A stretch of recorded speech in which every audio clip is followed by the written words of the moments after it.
continue it right all the way to the tire for a second. Yeah, you can tell me. Go ahead. So this is the original Uniroyal Midwest Management Center. This was built in 1960, I want to say 1963 or 64, I can't remember, as a regional sales office for Uniroyal. This was one of 4 or 5 that they had built around the country. And this entire site was purchased for the management center and for the contingency plan to put the giant tire here after the World's Fair. But it's just the original building. It's big college since built up, expanded. So that architecture with the almost like the column, exterior column structure, that's formed out of concrete. And originally they weren't sure if they wanted to possibly expand in the future when they built that. And they had a choice to make. Either get rid of the concrete forms, because they made the concrete on site, or they could either get rid of it, store it somewhere, and they decided instead of paying for storage fees, they would bury the forms. So somewhere on the grounds here, they actually buried the molds to make those exterior walls. I doubt it if Baker College knows where they are, but at one time the Uniroyal people did.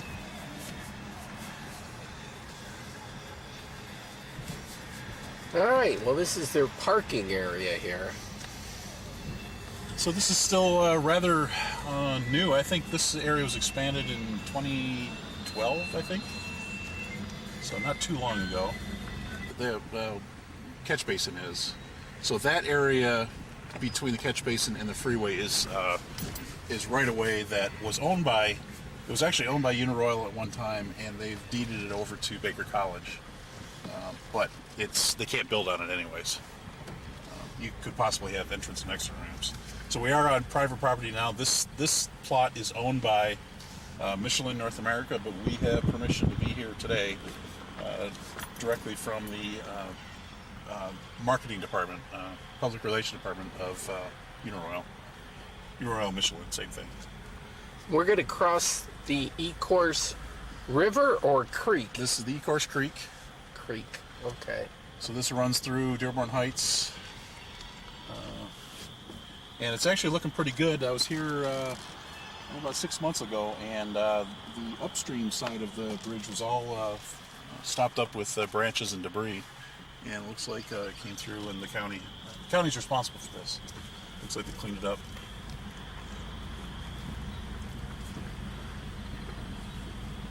We could make a welcome center, a pure Michigan rest stop before people make it to downtown.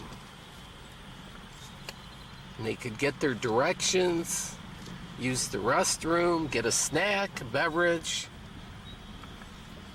So this area, as we're coming up where I'm pointing to, if you look at like Google Earth, you can still kind of see the remnants of a path. And that's where Enterprise Drive used to come through. So Enterprise Drive comes up from Allen Park, and it kind of terminates here at the railroad tracks. But it used to go all the way through to Outer Drive. And you can still see that on the aerial photographs, the path that it used to take.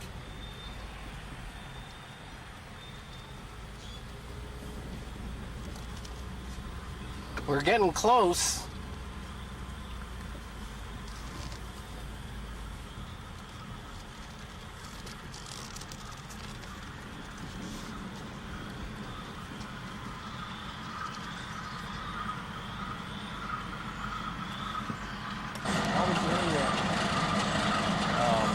Between the tracks and the tires, it's actually protected wetlands. Now that's the wind tunnel. Yes? I think so, because that's a newer building.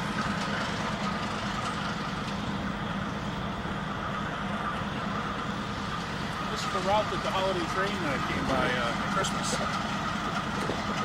Then I held the camera as the train went by, and then when the train went by, the tire was in the background. Perfect. It was a great shot. The holiday train used these tracks. Yeah. The exit ramp either go right in front of the tire right behind it, and parking would need to be. In the Baker College. It would have to be, more into the Baker College area, because this area here, which would make more sense, technically for the traffic, is all protected. Protected wetlands? Protected wetlands, yeah. So in order to build here, they would have to do mitigation, which means they would have to pay to fix lost wetlands somewhere else in the state. So they'd have to find an area that used to be wetlands that got destroyed by, development or whatever years ago, and then mitigate it, which means return it back to wetlands, and that's expensive. So it doesn't make sense to build on wetlands if they can help it. All right, Steve, we're in front of the tire here, and is it referred to particularly in a certain way? Like, do some people say big tire, or is it now where everybody says it's the giant tire? Well, officially, it was always the giant tire. So it was originally built as a Ferris wheel for the 1964-1965 New York World's Fair. And so right from the beginning, it was the U.S. Royal Giant Tire. And U.S. Royal was the brand name of tires that were made by the U.S. Rubber Company. So U.S. Royal wasn't a company, it was the brand name. U.S. Rubber was the company name. But it was always called the Giant Tire. Okay. They changed the logo on it while it was still at the fair because they came out with the Uniroyal brand name in 1964. So it's at one point, it was I think August of '64. The center of the tire, or the wheel, changed its logo from U.S. Rubber to Uniroyal. It said Uniroyal U.S. Rubber on it, so they were using the brand name. Still a brand name, it wasn't the company name yet. When it was moved here in 1966, it was just the outer skin that was moved. It's a brand new steel structure in 1966 that was built. And at that time, when they put the letters on it, that's when they put Uniroyal tires on it rather than U.S. Royal. And then eventually, I think it was in '68, they did change the company name. So they dropped the U.S. Rubber as a name, and then the company officially became Uniroyal as the company. So that was worldwide. And then it is just, literally a stone's throw from the what's now Baker College. That was their Midwest Management Center and their sales office for Uniroyal at the time. Okay, you say a bird's nest in the Y? Yeah, that's. I was here in December and it was not there, so that's just been since this spring. In the Y, it looks like there's a rather large bird's nest there, which is interesting. And it was an eagle, though? Oh no, I don't think so. I saw an eagle here. It was a bald eagle here, but it wasn't making a nest right now. Okay. That'd be cool if it is a nest. Now, what happened with the tire here? A little blowout? It looks like it's losing some tread there. That's interesting. Again, in December, that wasn't like that. So that piece of tread, we can walk there as you're filming. I can point some things out. So that piece of tread that you see, that's kind of coming undone. That would have been original. That was original from 1964 from the World's Fair. And the very center tread, you see that it's in sections. The very center was actually molded here locally in Michigan to fill in the space that used to have the Ferris wheel. In 1994, they added these shoulder sections, as they call it, right on the edge. So before that, it looked like a radial ply tire, and now it's got, a bias ply tire, and now it's got the radial look to it. So that all those edges were added in 1994 when they did the new wheel cover. Again, the treads on either side are original 64, and the tread sections in the center were added in 1966 when they built it here. Something else worth noting is that the overall width of the tire is narrower now than when it was in New York. When it was in New York, that center section was a lot wider to allow room for the Ferris wheel to go inside because the cars stuck out from the outside of the tire. And now they've narrowed it down with the new car.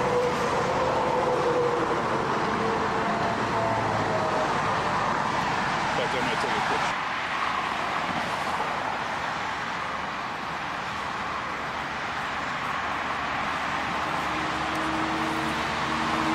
So how many people buzz by here? Is it 100,000 a day, you say? 100,000 motorists a day. So it's quite the landmark then. It is. Everyone that comes in from Metro Detroit, the airport, they head downtown, has to pass by it because this is the path. It's people coming up from down south, they would take I-75 typically, so they wouldn't see it. But all the traffic from Chicago, all the traffic from the airport, pass by here. We need to have a place where people can take a selfie with the giant tire. Yeah, because right now, people do it, but they'll usually pull off on the side of the freeway, which is dangerous. Get out of their car, and like Paul McCartney and Wings did in 1975, there's a famous photo of them doing that, but it's dangerous. This would be a much better option. Unfortunately, the two ways to get to it is through Baker College, and you have to cross through private property, or from Enterprise Drive in Allen Park, and it's the railroad property. You're not allowed to cross that either. It's not an actual railroad crossing, so it's very dangerous. We can do better. Yep.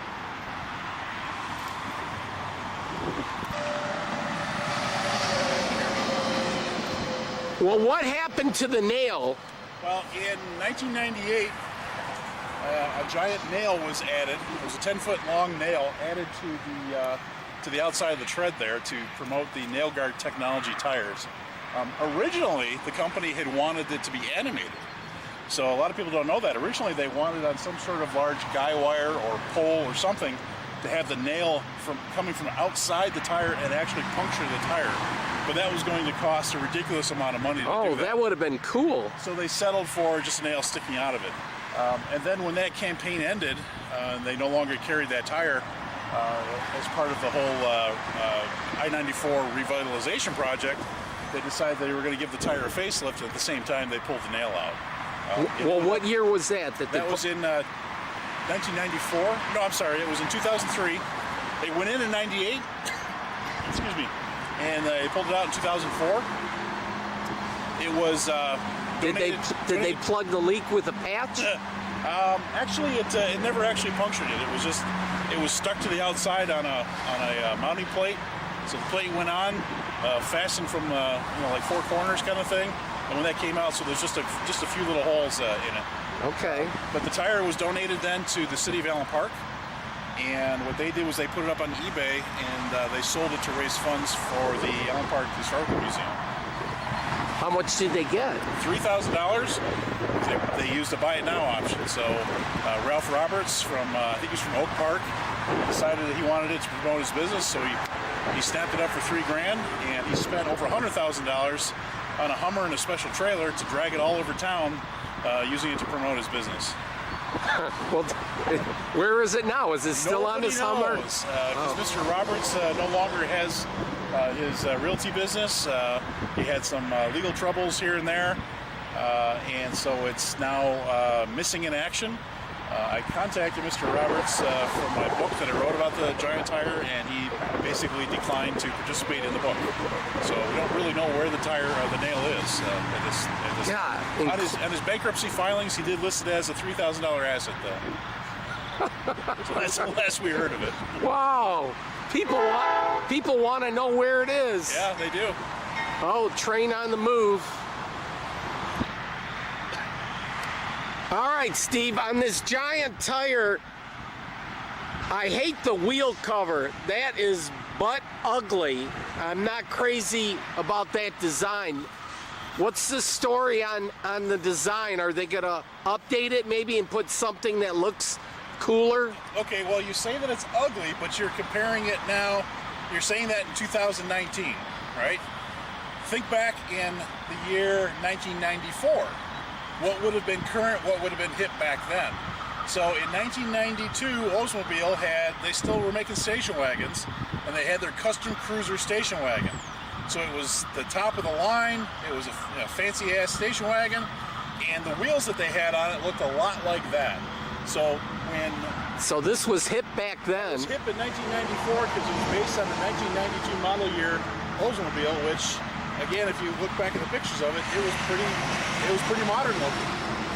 Go back even further to 1964 when they built this thing. The wheel cover they had on it then was based on a I think it was a 1962 wheel cover. Again, it was the current style of the day. So in 1994, they decided to update the design, which is what you're seeing there now, and that's when they switched it from a bias ply to a radial tire. Again, that's what the current trend in tires were, and that's when it also lost the white wheel, the white walls. It went from a white wall to a black wall in 1994. So yes, in 2019, it might look dated, but in Yeah, they need an 1994, so they need an update.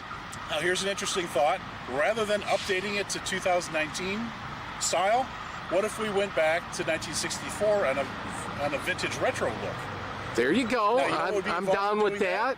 You know what would be involved in doing that? Just taking that wheel cover off. The original 1964 design is still underneath there. Wow, So all I have to do is take it off, and we're back to 1964. that sounds easy to me. I'm easy and cheap. Yep. What's not to like? It also had a red stripe. So I don't know if you could see it from this angle with the lighting, but there's kind of a... That was what they called the red circle of security. But again, that was a U.S. Royal marketing trick, or you know, With the red line tires? It was the red circle of security, and it had a white wall. Now you're saying Uniroyal got bought out by Michelin now. Yep. So should they update this and put a Michelin tire on there, or what? Well, the idea was that this was a billboard for the Uniroyal or U.S. Royal brand tire, and it still is. So Uniroyal is still a brand. They still sell Uniroyal tires, and so this is still a marketing device, a billboard to promote Uniroyal tires. So it'd be no different than Ford and Lincoln. You know, they still make Lincolns, but it's the Ford Motor Company. So it's a brand name. It's not a company name. So I think it's fine the way it is. Okay. Another Urban Explorer over there. So that's how you get in through that Prior- door there, Yeah, huh? prior to 2003, the only way to in is that access panel that's right below those security lights. And in order to get up there, you had to bring a ladder with you.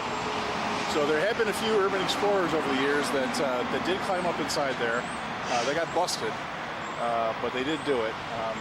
One of the big urban legends is that there were people living inside of this at one point.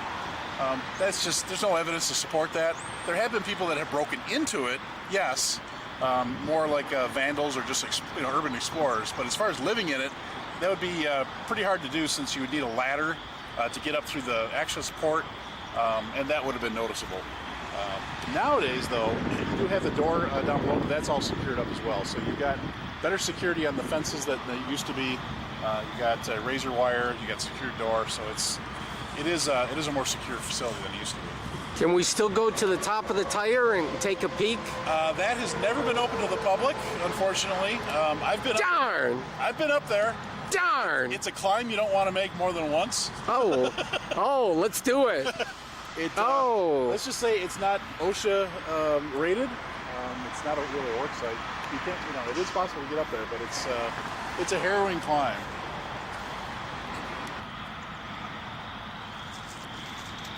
Is this all protected here? I don't know about this, but everything that I know everything south of the tire is protected. I'm not sure about this area. Okay. And then you've got the whole thing. They had all of Baker College. And then they slowly sold pieces off. And the last little bit, the stuff that runs alongside the freeway, they were holding on to, but I think they donated or they gave it to Baker College. So I believe the Michelin land ends in Portage Creek. But I have to look at the map again. All right. Judging from how dirty the weeds are, I would say that this area does get some water during the heavy rains and runoff.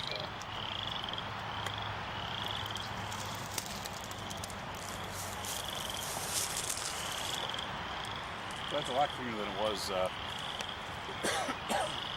this last summer. It's still considered the creek here, though, huh? This is Ecorse Creek. Okay, now that's kind of like a regular size tire. And then they have like monster tires. And that where we talked about earlier is a giant tire, but is there any tire out there that, and it's not proper English, but is there a tire that's gianter than that giant tire? Nope, that is the world's largest, well, they say a replica of a tire, so there is none larger. There are going to be real tires that aren't that big, but that is the world's largest replica of an automotive or vehicle tire. If that were to fit a real car or a vehicle, the car would be 200 feet tall. Let's do it. As it stands right now, that tire is about 80 feet tall, and it'll fit a 200-foot tall car. Okay, now, because this is kind of like a photo op, what if we did like a pure Michigan rest area or a welcome center or something like that to welcome people to Detroit, you know, after they land at the airport or whatnot? Sure, I mean, a lot of people don't realize, but I-94 here, where we're sitting, this stretch is actually traveling in more in a northbound direction. So I-94 is an eastbound, westbound freeway coming all the way from Chicago. It passes by Metro Airport, so you have Chicago traffic, and all across western Michigan, pickup traffic on I-94, passes the airport, and then it makes a sharp left turn. Basically, the whole freeway turns and heads north on its way to Detroit. Detroit is technically just a few miles down the street. So this is the perfect place as a transition from, let's say, southwest Michigan or the airport area to the Detroit area. So this would be a perfect place for, like you said, like a sort of a welcome center. It would be welcome to Southeast Michigan, welcome to Detroit before you actually enter Detroit. But what a perfect place to put an air filling station. Remember the days every gas station had free air? You need air in your tires, where'd you go? You went to the gas station. When was the last time you got free air at a gas station? This would be a public service that Michelin and Uniroyal can do, that if you're traveling down the road and you see this giant tire, you know you can pull off here, check your air pressure, and get your tires filled up for free. Safety first, I like Safety that. first. Always thinking about that customer. And of course, while they're here, they would see all the great benefits of having Uniroyal tires and promotions like that, but this would be a perfect place for a free air filling station. I'm buying into that, yeah. Sold. Oh, here comes the train.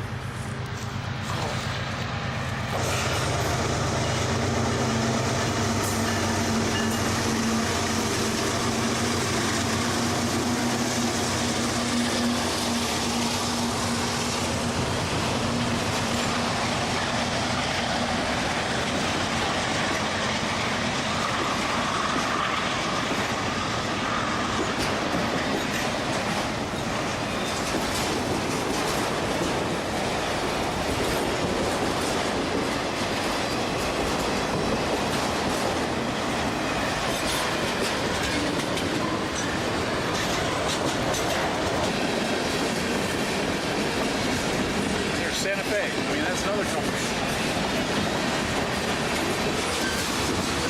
They had an old-fashioned bell, so it's ding, ding, ding, you know, as it went by.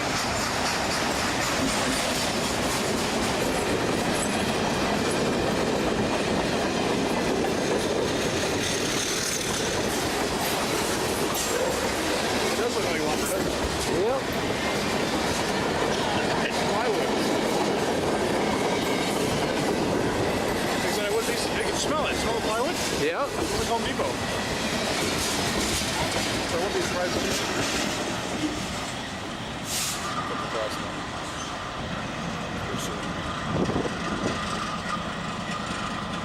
Well, yeah, if you want to come out here and look at trains, right get that around there. There wasn't the only one.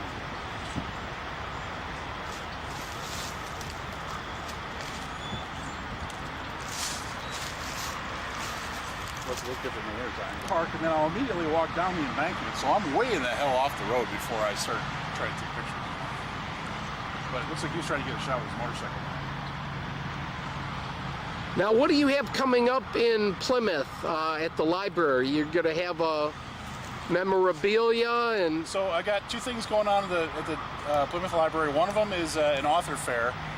So I'm one of, I think it's 22 authors that we have our books out there, so you can come and talk to us about our books, and you can buy them and I'll sign them.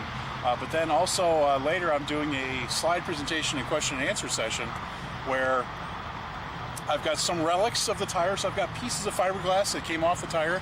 I've got the toy that was made back in '64 of the tire.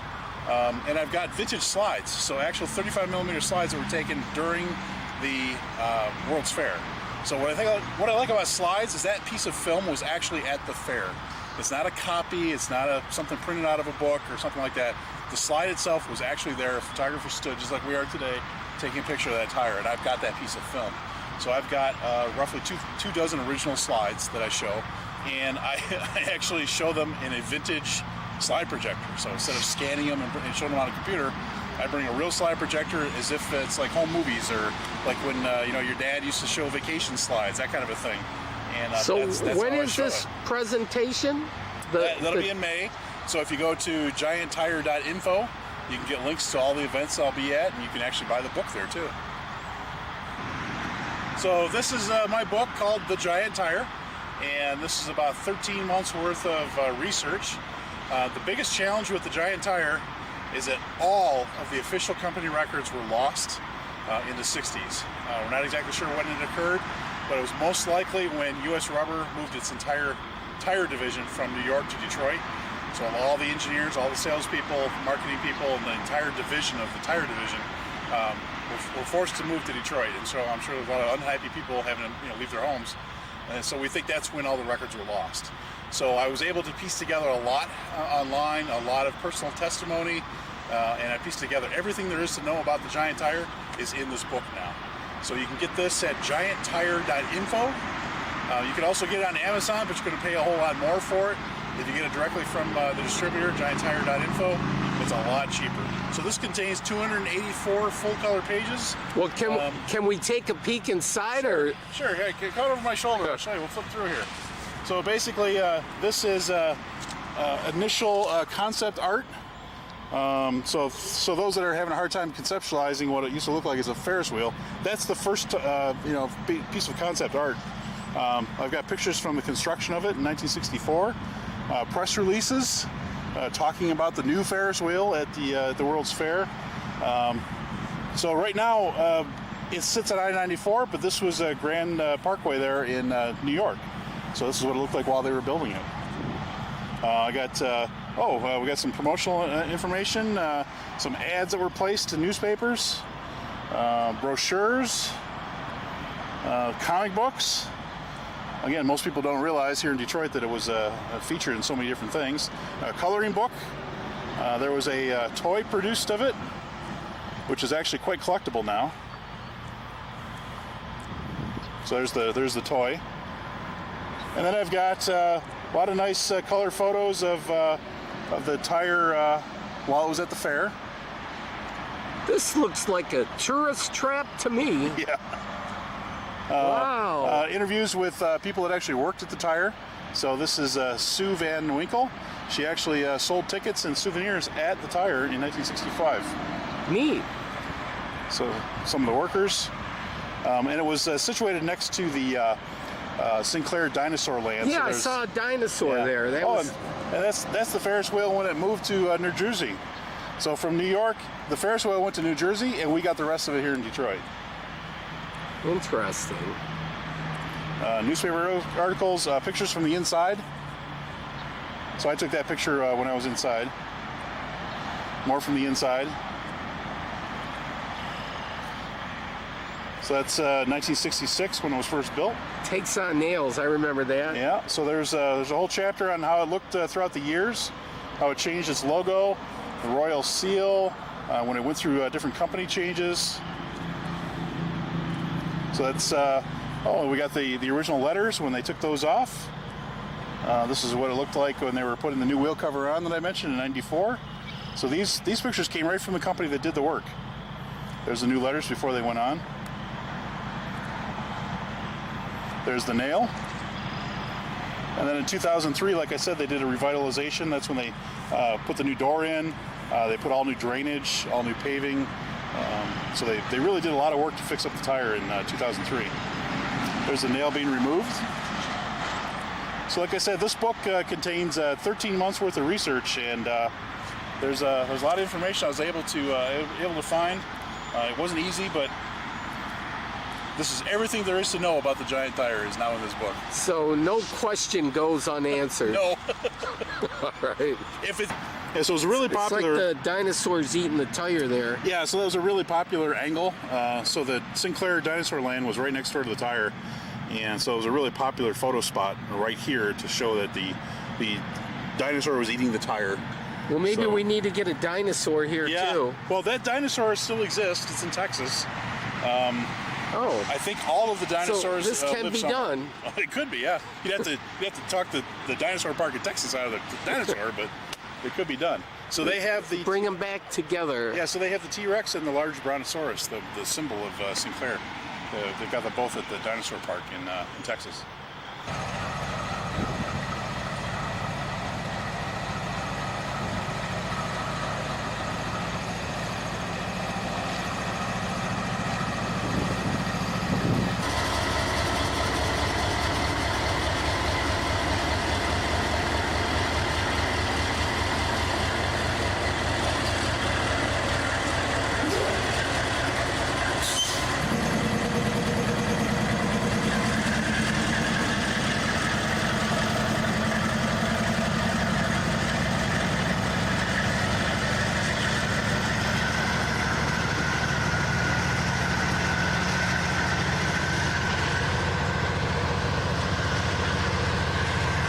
So most people that are familiar with the trains in the area, this set of tracks did have those cement arches that Henry Ford had put up to electrify The this rail. horseshoes. Yeah, so this section did have them up at one time.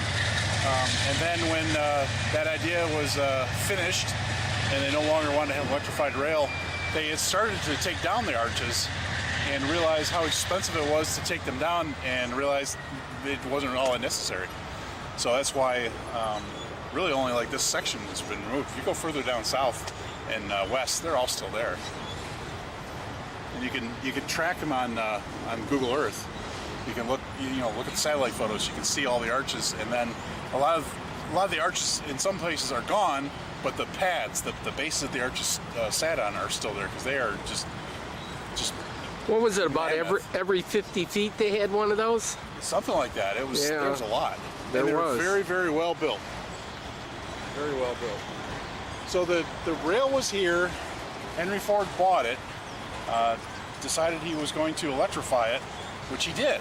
So they ran electric trains here for a couple of years. And then he decided it wasn't cost effective, and just as a true businessman, decided that was the end of that. But the arches are still up on the other set of tracks over there. But this line did have arches at one time.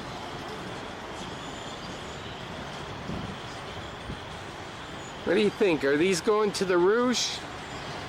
Probably. These look like Truck frames. truck frames. They sure do.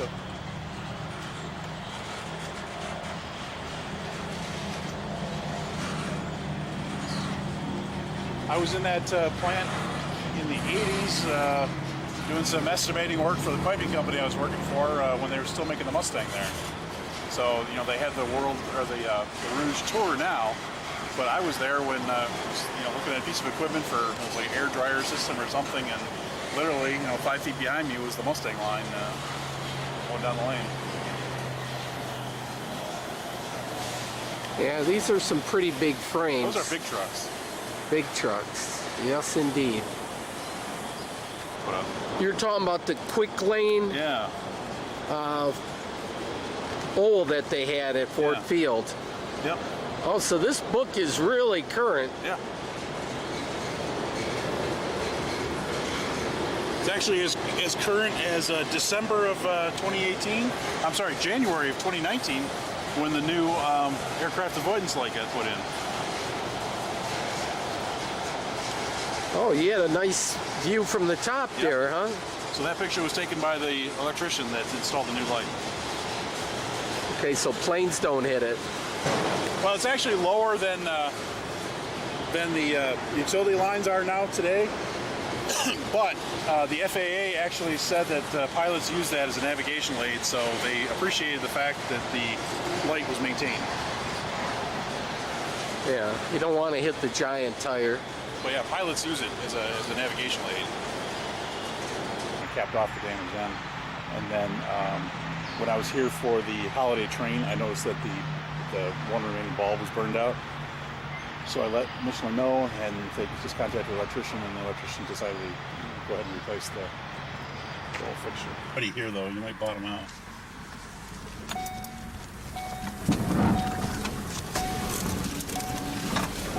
Keep going. So I would say they would probably need to, depending on the entrance and exit ramp, if they're going to cross Ecorse Creek in any way, they're going to have to do some work to make it appropriate, bridge over the creek, because that's not it. Well, if you wanted a photo op with your car, that's the thing. You'd have to have a roadway to go back there. If all you're looking for is photo op just to take a picture of you in the tire, then yeah, you could park here and walk in. So, you know what I mean? It depends on... Right, coming up from Monroe. Yeah. Then you miss all the airport and Chicago traffic.